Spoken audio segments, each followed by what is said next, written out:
नमस्कार दोस्तों, स्वागत है आपके अपने YouTube चैनल वीके सर मस्ती में। आज की इस वीडियो में हम लोग जानेंगे, थंबनेल पर आप लोग पढ़े होंगे कि दाखिल खारिज को लेकर यानी कि म्यूटेशन को लेकर एक बहुत बड़ी खुशखबरी आ चुका है।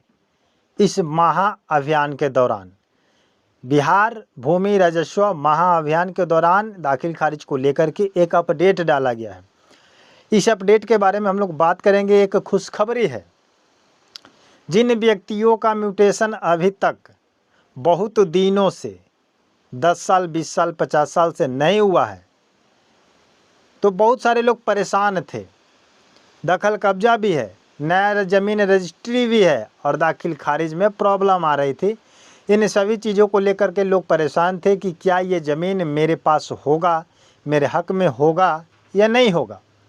तो इस चीज़ को लेकर के सुप्रीम कोर्ट ने बहुत पहले भी निर्णय लिया था एक केस के सुनवाई के दौरान, और फिर इसको जजमेंट दे चुका है इस महाराजस्व अभियान के दौरान।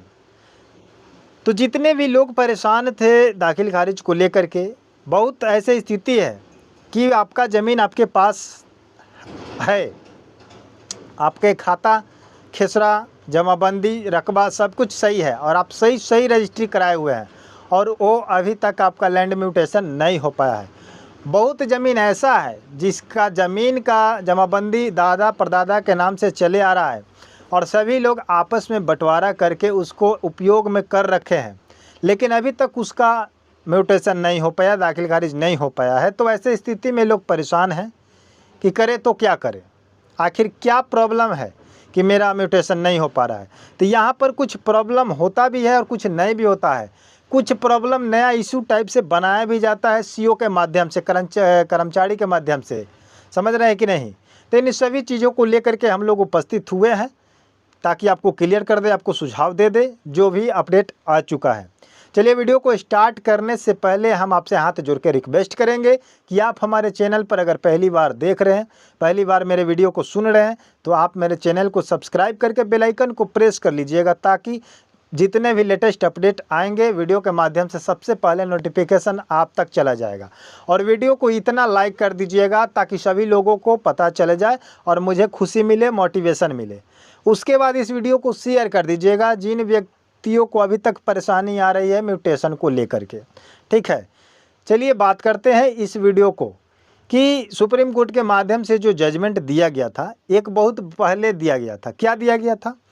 उसमें सुनवाई के दौरान ये बताया था कि अगर मान लीजिए कि कोई ज़मीन आप खरीदे हैं, किसी व्यक्ति से आप परचेज किए हैं, चाहे जितना भी, उससे कोई प्रॉब्लम नहीं किए हैं, तो ऐसी स्थिति में अगर आप लैंड म्यूटेशन अगर नहीं कराते हैं तो क्या उसका अधिकार आपको मिलता है या नहीं। बहुत सारे कहते हैं कि अगर आप लैंड म्यूटेशन अगर नहीं कराते हैं तो आपका उस ज़मीन पर अधिकार नहीं होगा। ये आप लोगों का एक भ्रम है, ये एक अलग टाइप का ये पर्चा है, ये अलग प्रक्रिया है।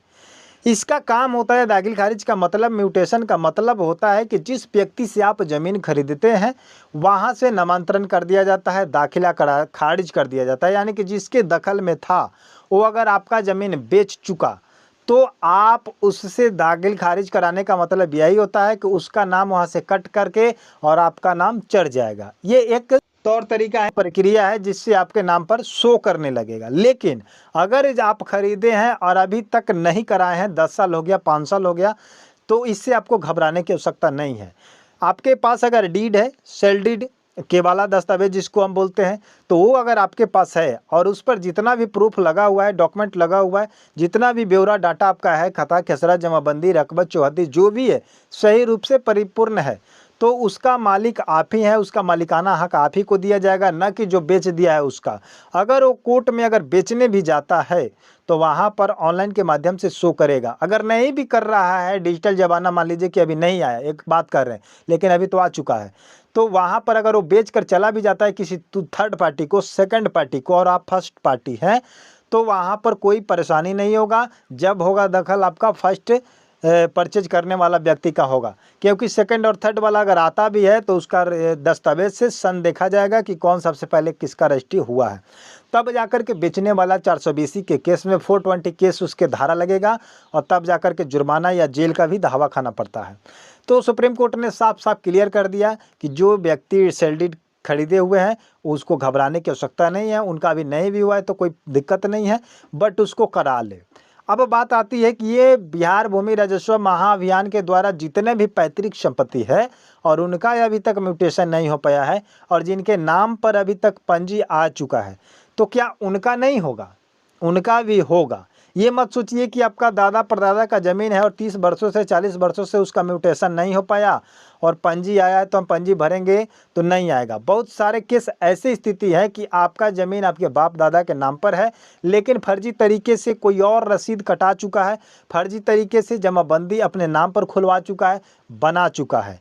तो क्या इस स्थिति में पंजी आपको भरना चाहिए या नहीं भरना चाहिए? आपको पता है कि मेरा ज़मीन है और फर्जी तरीके से किसी और ने दखल कब्जा करके उसका रसीद और उसका जमाबंदी अपने नाम करवा लिया है सीओ के माध्यम से। सीओ का मतलब होता है सर्किल ऑफिसर, यानी कि क्षेत्र का ऑफिसर होता है, ठीक है।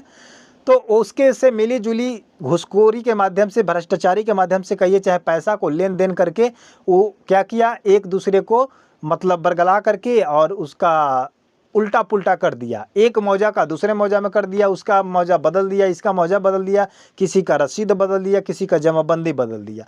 तो वैसे स्थिति में आपको घबराने की आवश्यकता नहीं है अभी इस स्थिति में, क्योंकि जितने भी लोगों के नाम से पंजी आया है और आपको पता है कि हमारा ज़मीन है और कब्जा किसी और का है, तो आपको डरने की आवश्यकता नहीं है। आपका जो भी डॉक्यूमेंट आपके पास है तो उसको लगा करके आप उस फॉर्म को भर दीजिए और आपको कोई ज़्यादा प्रक्रिया करने की आवश्यकता नहीं है। और जो फर्जी तरीके से करेगा, यानी कि आप अपना फुल डिटेल दीजिएगा, जितना आपका वंशावली है, बंटवारानामा है, खतियान है, केवालाधारी है, सब कुछ अटैच करके उसमें आपको लगा देना है। जो फर्जी तरीके से किया है उसका वहाँ से नाम क्या हो जाएगा, हट जाएगा। उसके बाद देखा जाएगा, दाखिल खारिज कराया जाएगा, तो उसकी प्रक्रिया अलग है। लेकिन इस दौरान अगर जिन व्यक्तियों का दाखिल खारिज नहीं भी हुआ है तो उनका इसमें जमाबंदी ऑनलाइन चढ़ जाएगा आसानी से। काहे कि बहुत सारे लोगों का परेशानी ये था, बहुत सारे लोग प्रश्न भी कर रहे थे कि ये बताइए कि जिन व्यक्तियों का दाखिल खारिज नहीं हुआ है तो उनका पंजी भरेंगे तो क्या उनके नाम पर होगा या नहीं होगा? 100% होगा, इससे आपको घबराने की आवश्यकता नहीं है। ये सुप्रीम कोर्ट का आदेश है। आपके पास अगर खतियान है, केवाला है, दस्तावेज है या कोई रसीद भी है तो उससे आप अपना मालिकाना हक ले सकते हैं। दाखिल खारिज की बात की प्रक्रिया है, आप उसमें करा सकते हैं। पूरे लैंड सर्वे में दाखिल खारिज का खोज कहीं नहीं है कि आप इस ज़मीन का म्यूटेशन कराए हैं या नहीं है। केवल पेपर देखा जा रहा है कि किसका ओरिजिनल पेपर है, उसी के नाम पर ज़मीन को क्या कर देना है, चढ़ा देना है, विवाद को ख़त्म कर देना है। इसीलिए सर्वे को रोक करके ये महाअभियान चलाया गया है जिसमें केवल पेपर सुधारा जा रहा है। इसमें ये आप लोग मत समझिएगा कि इससे कुछ ज़्यादा आपका नुकसान हो जाएगा। यानी कि इस पेपर को क्यों भेजा गया है आपके घर? इस पेपर को इसीलिए भेजा गया है कि पहले के ज़माना में हाथों से कर्मचारी क्या करता था, अपने रसीद को काटता था, किसी पेपर को भरता था, जिसमें कुछ उल्टा पुल्टा भी चढ़ जाता था, गलती भी चढ़ जाता था। 46 के जगह पर 36 भी कर दिया है लोग, 46 के जगह पर 96 भी कर दिया गया है। तो इसी चीज़ को जब मिलान किया गया सर्वे के दौरान तो त्रुटि पाया गया। उसी त्रुटि को सुधार करने के लिए सर्वे को रोक करके बोला गया कि अब एक महाअभियान चलाया जाएगा और घर टू घर भेज करके इस फॉर्म को पहले सुधारा जाएगा, जमाबंदी जिसका है उसके ऑनलाइन किया जाएगा, खाता खेसरा को सुधारा जाएगा, उसके बाद सर्वे का काम किया जाएगा जिससे आसानी होगा करने में, क्योंकि ओरिजिनल ऑनलाइन से देखा जाएगा, ओरिजिनल पेपर को मिलाया जाएगा, उसके बाद उस ज़मीन को क्या किया जाएगा, मापी करके सर्वे का एक मानचित्र तैयार किया जाएगा। इसीलिए इस महाअभियान को चलाया जा रहा है। तो इससे आप लोगों को क्या सीख मिलता है? आप लोगों को घबराने की आवश्यकता नहीं है कि दाखिल खारिज कोई बड़ा इशू नहीं है जिसको लेकर के आप परेशान हैं। आपके पास कागजात है, डीड है, सेल है, खतियान है, जिसको लेकर के आप आराम से रहिए, उसको भरिए, आपके नाम से आ चुका है। जो फर्जी तरीक़ा से किया है वो फर्जी तरीके से हट भी जाएगा। समझ रहे हैं कि नहीं? तो ये था आपका अपडेट। इस अपडेट को आप इतना शेयर कीजिए ताकि सभी लोगों के पास चला जाए, जितने भी लोग परेशान हैं म्यूटेशन को लेकर के। फेसबुक, ट्विटर, इंस्टाग्राम सभी जगह, व्हाट्सएप पर सभी जगह पर शेयर कीजिए आप अपने हित दोस्त लोग, अपने गांव, सभी जगहों पर, ताकि सभी लोगों को पता चले। आप अपने व्हाट्सएप ग्रुप में डाल दीजिए ताकि सभी लोगों को पता चल जाए कि आखिर करना क्या है और क्या नोटिस आ चुका है। मिलते हैं नए वीडियो के साथ, नए अपडेट के साथ। तब तक के लिए जय हिंद, जय भारत।